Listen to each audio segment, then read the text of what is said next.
Hello बच्चों, my dear student, BK ज्ञान class में आप लोगों का फिर से स्वागत है। तो बच्चों चलते हैं, देखते हैं कि आज हम देखेंगे कार्बनिक यौगिकों का वर्गीकरण एवं नामांकन देखेंगे। ठीक है बच्चों, कार्बनिक यौगिकों का वर्गीकरण एवं नामांकन देखेंगे और कैसे कार्बनिक यौगिकों का नामांकन किया जाता है, या बच्चों इनके रूल्स देखेंगे और देखेंगे इनका कैसे नामांकन किया जाता है। तो चलते हैं, हम देखते हैं कि बच्चों कैसे किया जाता है। तो पहले हम देखते हैं कि देखिए, जैसे कार्बनिक यौगिकों का वर्गीकरण एवं नामांकन।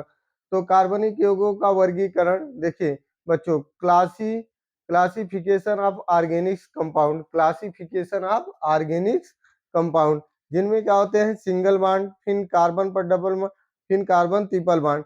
तो बच्चों इनमें देखते हैं इनका कार्बनिक यौगिकों का वर्गीकरण, इसमें दो भाग, एक क्या है खुली श्रृंखला है, क्या है खुली श्रृंखला है बच्चों, और एक क्या होता है बंद श्रृंखला के यौगिक होते हैं। तो बच्चों जो खुली श्रृंखला के यौगिक होते हैं वह क्या होते हैं, जैसे वह एक श्रृंखला के में होते हैं। ठीक है बच्चों, एक श्रृंखला में होते हैं जैसे देखिए यहाँ पर single bond C, single bond C, single bond C. तो बच्चों क्या होते हैं खुली श्रृंखला के यौगिक होते हैं, जिसे हम कहते हैं ओपन चेन कंपाउंड या एलिफैटिक कंपाउंड। क्या कहते हैं एलिफैटिक कंपाउंड कहा जाता है। जैसे बच्चों प्रोपेन हुआ आपका, ये क्या है प्रोपेन है, CH3CH2CH, ये क्या है आपका प्रोपेन है, CH3CH2 या CH3, ये क्या है बच्चों, इसमें एक दो तीन तीन कार्बन है, तो आपका क्या है प्रोपेन है। और बंद श्रृंखला के यौगिक कौन होते हैं, जो क्लोज चेंज साइकिल साइकिल के आकार के होते हैं, जैसे साइक्लोप्रोपीन, ठीक है, साइक्लोब्यूटेन, ये सब क्या होते हैं बंद श्रृंखला के। बेंजीन आपके क्या होते हैं बंद श्रृंखला के यौगिक होते हैं।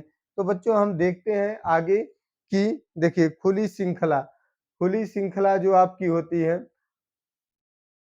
खुली श्रृंखला को दो भागों में डिवाइड किया गया है। देखिए खुली श्रृंखला के आधार पर, ठीक है, एक सामान्य खुली श्रृंखला होती है बच्चों, और एक होती है शाखित श्रृंखला, जिनमें से क्या निकले होते हैं पूर्णलग्न। ठीक है, जैसे CH3 CH, CH3 CH2 CH3।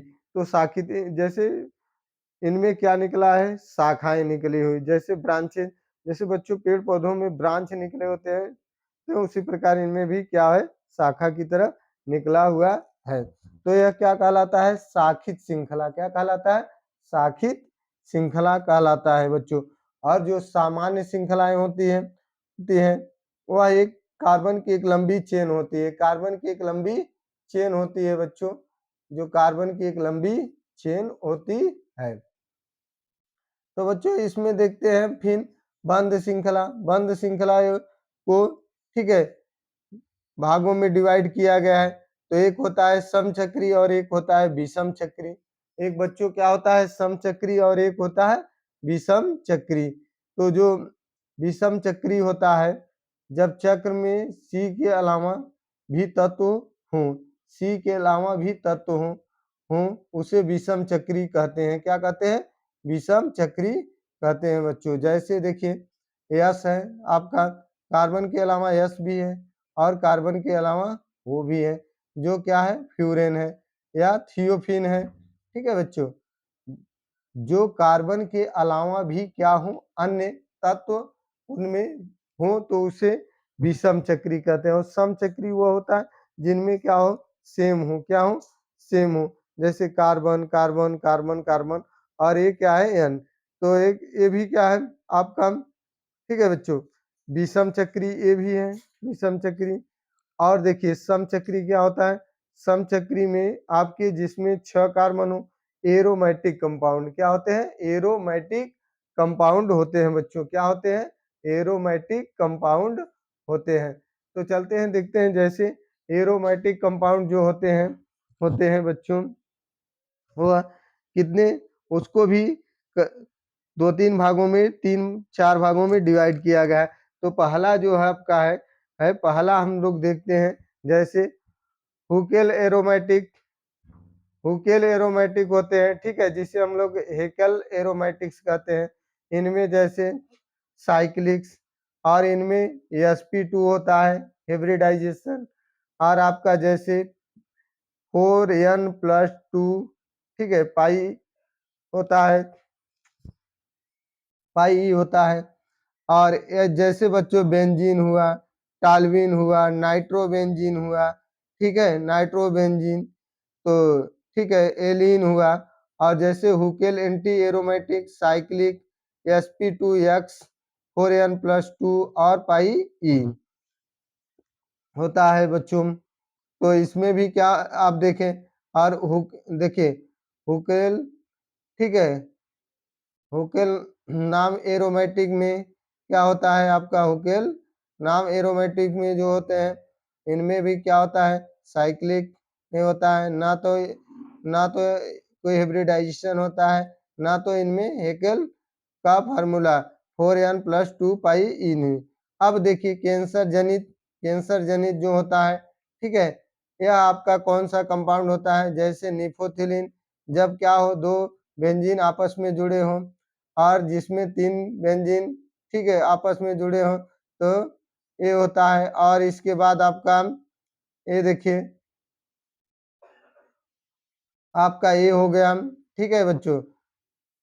और इसके बाद इसमें जो सामान्य खुली श्रृंखलाएं थी, सामान्य खुली श्रृंखलाएं जो थी, वह एक नॉर्मल, ठीक है, नॉर्मल ओपन चेन है, जिनमें एक लंबी क्या होती है, कार्बन की एक लंबी चेन होती है, ठीक है बच्चों। जैसे इनमें 1 2 3 4 5, तो क्या हो गया, एन पेंटेन हो गया, क्या हो गया बच्चों, एन पेंटेन हो गया। तो हम आगे चलते हैं, देखते हैं। अब बच्चों देखते हैं विषम चक्री यौगिक। विषम चक्री यौगिक देखिए, विषम चक्री यौगिक क्या होते हैं।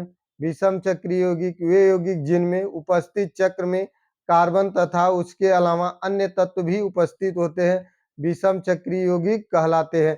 तो बच्चों इसके बारे में हमने पहले ही बात कर चुके, पहले ही बता चुके कि कार्बन के अलावा अन्य भी होते हैं। जैसे यूपी बोर्ड 2013 में पूछा गया था, तो क्या है, प्यूरिडीन है, पिरीडीन है, ठीक है। इनमें कौन सा संक्रमण बनेगा, sp2 बनेगा। सिग्मा जोल है, जो इनमें n है, क्या है, कार्बन के अलावा आपका यहाँ भी n है, तो कार्बन के अलावा अन्य भी तत्व है, अन्य भी तत्व है। अब बच्चों जैसे देखिए और एग्जाम्पल है, और एग्जाम्पल हम देखते हैं जैसे थियोफिन है, फ्यूरिन है। देखिए यह कार्बन के अलावा ऑक्सीजन भी है, यहाँ आपका सल्फर भी है, तो ये बच्चों क्या है, थियोफिन है।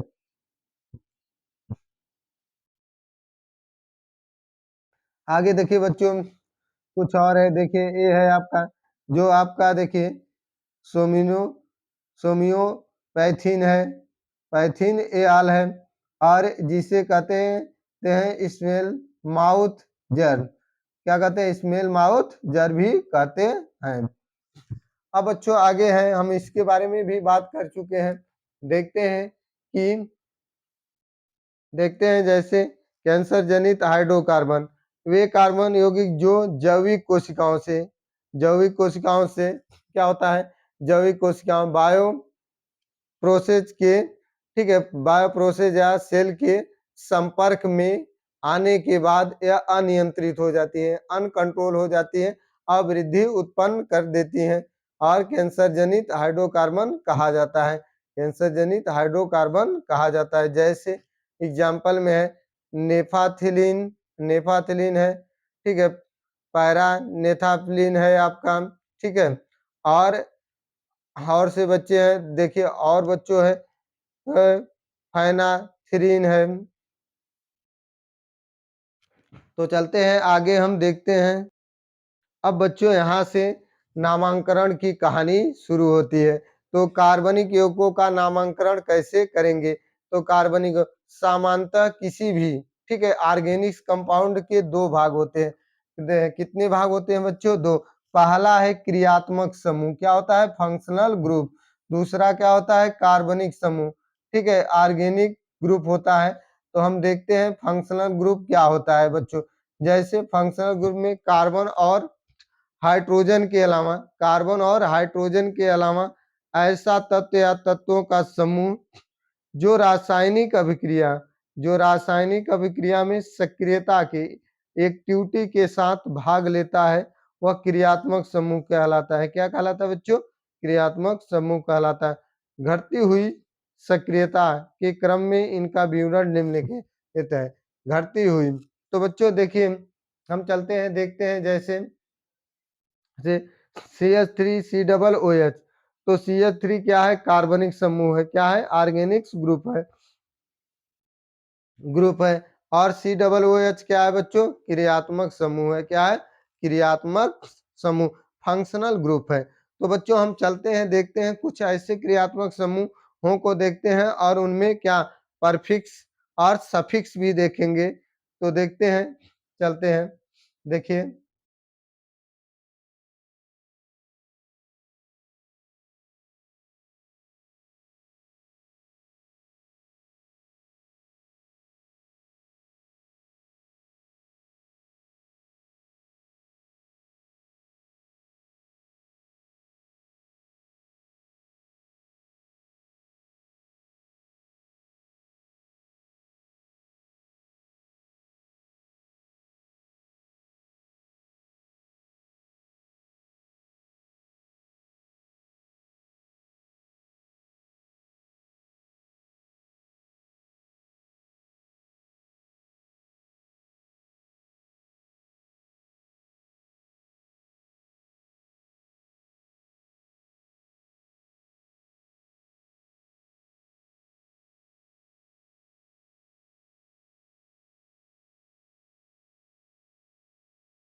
सी H C2H5 single bond CH। तो इसमें बच्चों ना तो कोई डबल बॉन्ड है, ना तो कोई ट्रिपल बॉन्ड है, ना तो कोई क्रियात्मक समूह है। तो बच्चों सेकेंड वाला देखेंगे, सेकेंड वाले में क्या है, यहाँ पर देखिए ट्रिपल बॉन्ड है और ये हमारा क्या है, क्रियात्मक समूह है, फंक्शनल ग्रुप है, ये है हमारा क्या है, क्रियात्मक समूह है, इसे क्रियात्मक समूह समूह है बच्चों। तो हमारे रूल्स में क्या था, सर्वप्रथम किसी दिए हुए कार्बनिक यौगिक में उपस्थित क्रियात्मक समूह और डबल बॉन्ड तथा ट्रिपल बॉन्ड की पहचान करेंगे। तो तो बच्चों हम देखते हैं थर्ड वाला एग्जाम्पल क्या होता है। इनमें देखिए हम थर्ड वाले एग्जाम्पल में CH सिंगल बॉन्ड CH और C ट्रिपल बॉन्ड CH। तो इनमें क्या है, ट्रिपल बॉन्ड है, कोई क्रियात्मक समूह नहीं है, कोई क्रियात्मक समूह नहीं है। तो बच्चों अब देखिए अगला नेक्स्ट देखते हैं, इनमें डबल बॉन्ड और क्रियात्मक समूह की हम देखेंगे। तो बच्चों देखिए इनमें क्या है आपका है, तो इनमें CH, तो बच्चों CH3 और CH और CH2 और NH2 है। तो इनमें पहला क्या है, क्रियात्मक समूह आपका OH है, क्या है, क्रियात्मक समूह OH है। तो इसके बाद नेक्स्ट वाले में देखेंगे, तो इनमें डबल बॉन्ड ट्रिपल बॉन्ड की पहचान करेंगे। तो इसमें भी क्रियात्मक समूह क्या है, CHO है, क्या है बच्चों, CHO। चौथे में देखिए ये क्या है आपका, देखिए एक Br है, एक है OCH3 है, ठीक है, क्रियात्मक समूह के रूप में है। तो बच्चों आगे चलते हैं, देखते हैं। तो बच्चों देखते हैं कार्बनिक यौगिकों के नंबरिंग के नियम। तो कार्बनिक यौगिकों के नंबरिंग के नियम में सर्वप्रथम हम पहले क्या देखेंगे, पहले सर्वप्रथम हम देखेंगे बच्चों, ठीक है, पहले सर्वप्रथम हम देखेंगे, क्या देखेंगे बच्चों, सर्वप्रथम हम देखेंगे कार्बनिक यौगिकों के नंबरिंग के नियम। तो पहला सर्वप्रथम किसी दिए हुए कार्बनिक यौगिकों में उपस्थित क्रियात्मक समूहों की पहचान करना। किसका पहचान करना बच्चों, क्रियात्मक समूहों की पहचान करना, ठीक है। तो हमने क्रियात्मक समूह के बारे में बात कर चुके हैं। दूसरा है यदि क्रियात्मक समूह में कार्बन हो, यदि क्रियात्मक समूह में कार्बन हो तो कीटोन, कीटोन जैसे कीटोन को छोड़कर, बच्चों ध्यान दीजिए, कीटोन को छोड़कर तो क्रियात्मक समूह के कार्बन को एक नंबर मानकर उससे जुड़ी सबसे लंबी कार्बन की श्रृंखला, उससे जुड़ी सबसे लंबी कार्बन की श्रृंखला खोजते हैं तथा प्रत्येक कार्बन को अंक प्रदान करते हैं। क्या करते हैं, अंक प्रदान करते हैं, ठीक है बच्चों। जबकि यौगिक में कीटोन होने पर गणना उस तरफ से प्रारंभ की जाती है पहले जिस तरफ से यह पहले आता है, कीटोन पहले आता है उस तरफ से उसकी गणना की जाती है। तो बच्चों चलते हैं, हम देखते हैं, ठीक है, एग्जाम्पल के माध्यम से। तो एग्जाम्पल के माध्यम से हम देखेंगे, जैसे पहला है magnesium CH3 single bond CH3 और CH और Br है और आपका C OH। तो बच्चों इनमें क्या है, ये तो साइड चेन हो गया, ठीक है, और आपका क्या हो गया, यह आपका क्रियात्मक समूह हो गया, क्या हो गया, एक क्रियात्मक समूह हो गया, यह अन्य क्रियात्मक समूह हो गया। तो बच्चों इनमें काउंटिंग किधर से करेंगे, जिधर से क्रियात्मक समूह, एक, दो और एक, तीन और एक, चार, इस प्रकार से हम काउंटिंग करेंगे कार्बन की एक लंबी श्रृंखला का। अब दूसरा बच्चों हम देखेंगे, दूसरे में देखिए जैसे CH3 C double bond O single bond CH और सिंगल बॉन्ड CH3, तो CH2 सिंगल बॉन्ड CH3। तो बच्चों इसमें हम देखेंगे कोई क्रियात्मक समूह नहीं है, कोई क्रियात्मक समूह नहीं है। तो इसमें क्या देखेंगे, जिधर डबल बॉन्ड या ट्रिपल बॉन्ड पास रहेगा उधर से काउंटिंग करना प्रारंभ करेंगे। तो बच्चों हम काउंटिंग करना किधर से प्रारंभ करेंगे, इस बगल से प्रारंभ करेंगे। तो ठीक है बच्चों, इस तरफ से प्रारंभ करेंगे। तो बच्चों अब देखते हैं तीसरा रूल्स। तीसरा रूल्स क्या है हमारा, तीसरा रूल्स है बच्चों, बच्चों यदि यौगिक में क्रियात्मक समूह है किंतु उसमें कार्बन नहीं है, उसमें कार्बन नहीं है, तो गणना उस तरफ से की जाती है जिस तरफ से पहले आता है, जिस तरफ से पहले आता है। तो बच्चों जैसे देखिए इसमें एक क्रियात्मक समूह है, क्या है? क्रियात्मक समूह है आपका, क्या है ये? क्रियात्मक समूह है बच्चों। तो गणना किधर से प्रारंभ करेंगे? इस तरफ से, 1 2 3, 1 2 3। और देखिए नेक्स्ट वाला इधर जिस तरफ से गणना प्रारंभ करेंगे जिधर क्रियात्मक समूह पास, जैसे 1 2 3 और 1 4, फिर इधर 1 2 3 और ये 4। तो बच्चों क्या है, ये सही है क्योंकि इधर पास आ रहा है, और ये गलत है गणना करना। कार्बन की एक लंबी श्रृंखला गलत है। तो हम आगे एक रूल्स देखते हैं। तो बच्चों अब देखिए चौथा रूल्स, चौथे रूल्स में यदि किसी यौगिक में, ठीक है, द्विबंध, डबल बॉन्ड, ट्रिपल बॉन्ड अथवा पार्श्व श्रृंखलाएं ही उपस्थित होती हैं तो गणना में उनकी वरीयता का क्रम निम्न है। तो वरीयता पहले किसको देंगे?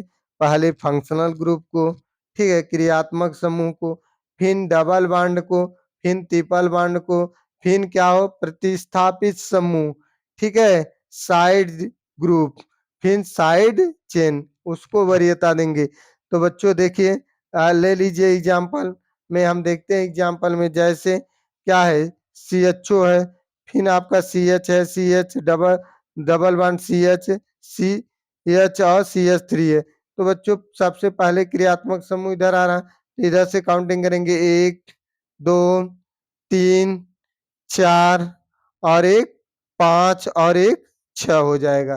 तो बच्चों इधर देखिए 1 पर भी क्रियात्मक समूह है, 2 पर भी है तो इधर से पास होगा। तो बच्चों अब फिर नीचे देखते हैं, एक और एग्जाम्पल ले लीजिए, एक और एग्जाम्पल ले लेंगे तो देखिए क्लियर हो जाएगा बच्चों, अच्छे से क्लियर हो जाएगा। जैसे आपका CHO है, क्या है बच्चों? CHO है, ठीक है, आपका क्या है? CHO है।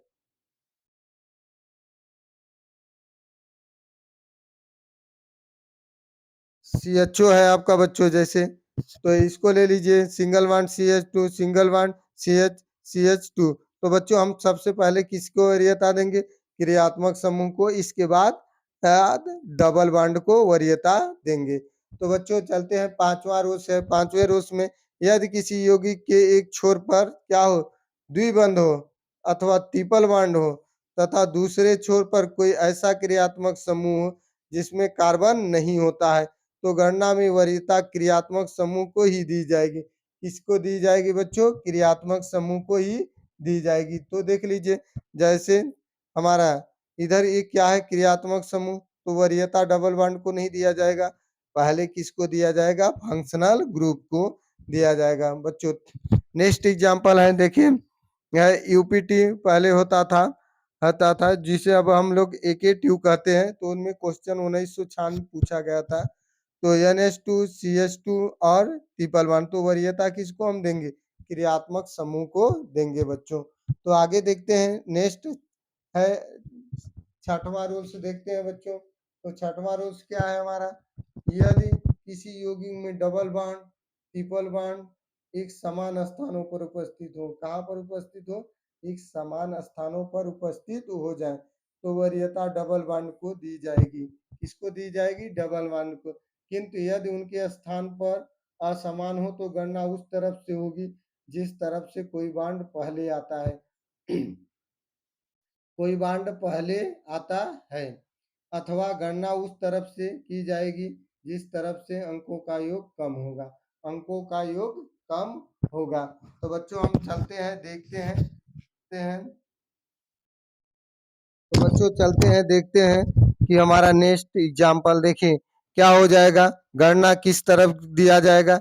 जिधर क्या होगा, डबल बॉन्ड पास में आएगा और ट्रिपल बॉन्ड बाद में, तो हमारा क्या होगा, पहला ही सही हो जाएगा और नीचे वाला क्या होगा, ये आपका गलत हो जाएगा। अब बच्चों कुछ अपवाद है, जैसे एक्सेप्शन है, जैसे हम काउंटिंग उधर से करें, असमान स्थानों पर क्या हो, डबल बॉन्ड और ट्रिपल बॉन्ड, तो हम क्या कर लेते हैं बच्चों, इनका योग कर लेते हैं। किस पर है? देखिए इस पर डबल बॉन्ड पर 2 है और यहाँ पर क्या है, इस पर है ट्रिपल बॉन्ड। तो क्या हो जाएगा, 2 + 4 कितना हो जाएंगे, 6। और इधर कर लीजिए 1 पर है और इधर कितने पर है, है आपका 3 पर, तो 4 जिसकी संख्या कम होगी वह सही होगा बच्चों। तो बच्चों अब देखिए इसी प्रकार से भी कर लेंगे, तो जिसका क्या हो जाएगा बच्चों, अब देखिए योग कर लेंगे, तो जिसकी संख्या क्या होगी कम होगा वो सही होगा, जिसकी संख्या अधिक होगा वो गलत हो जाएगा। किस पर? डबल बॉन्ड और ट्रिपल बॉन्ड है। तो बच्चों एक और एग्जांपल देख लीजिए, एक और एग्जांपल है, जैसे कुछ एक्सेप्शन है, जैसे देखिए है इनमें 1 2 3 और एक 4 कार्बन की एक लंबी चेन लेंगे बच्चों, कार्बन की एक लंबी चेन लेंगे। अब बच्चों जैसे देखिए नेक्स्ट एग्जांपल, जैसे 1 2 3 और एक 4, एक कार्बन की एक लंबी चेन 1 2 3 और एक 4, तो बच्चों क्या होता है 1 2 3 4 5 6 ऐसे होना चाहिए। ठीक है बच्चों। अब देखिए अब हमारा एक और एग्जांपल ले लीजिए, और एक एग्जांपल जैसे 1 2 3 और एक 4, तो गलत हो गया, तो बच्चों हम इनमें क्या होंगे एक लंबी चेन लेंगे, तो हमारा क्या हो जाएगा सही कौन सा है, तो बच्चों हम क्या करेंगे काउंटिंग 1 2 3, 3 हो गया और एक 4 हो जाए, इस प्रकार से लें तो लार्ज चेन खोजेंगे जो ये क्या है आपका सही है। तो बच्चों अब हम नेक्स्ट चलते हैं, नेक्स्ट में देखेंगे कि अगला, तो बच्चों हम 8वां रूल्स देखते हैं, ठीक है, जिनमें क्या है नंबरिंग के पश्चात किसी यौगिक का नामांकन निम्नलिखित सूत्रों के अनुसार ज्ञात किया जाता है। तो पहले क्या होगा परफिक्सिन होगा, फिर रूट नेम होगा, फिर क्या होगा एन होगा, फिर इन होगा, फिर आइन, फिर क्या होगा सफिक्स होगा बच्चों। तो बच्चों यहाँ तक हमारा 8 रूल्स हुए, तो हम नेक्स्ट रूल्स लेकर आएंगे, तो देख लीजिए नेक्स्ट रूल्स भी। तो बच्चों यहाँ पर नेक्स्ट रूल्स हम देखेंगे, क्या है आपका नेक्स्ट रूल्स है सभी पूर्ण लग्न अनुलग्न द्विबांध एवं ट्रिपल बांड हो उनके संबंधित कार्बन अंक के साथ लिखा जाता है। ठीक है, फिर यदि किसी कार्बनिक यौगिक में ठीक है ट्रिपल बांड हो अथवा अथवा दोनों उपस्थित हो हैं तो एकल बंध का उल्लेख नहीं किया जाता है। यदि बच्चों देखेंगे फिर यदि ग्रामर, यदि एन इन आइन के तुरंत बाद कोई वावेल आता है तो एन इन आइन को हटाकर क्या जोड़ दिया जाता है ई जोड़ दिया जाता है, जैसे ओइक एसिड है उस प्रकार से। फिर नेक्स्ट टूल है यौगिक का नामांकन बच्चों, यौगिक का नामांकन करते समय यदि अंक बाद शब्द आता है तो बीच में क्या हाइफन या डॉट लगा देते हैं। तो बच्चों यहाँ तक हमारा रूल्स था, तो हम एग्जाम्पल लेकर आएंगे और ढेर सा एग्जाम्पल आपको बताएंगे और कैसे लिखा जाता है।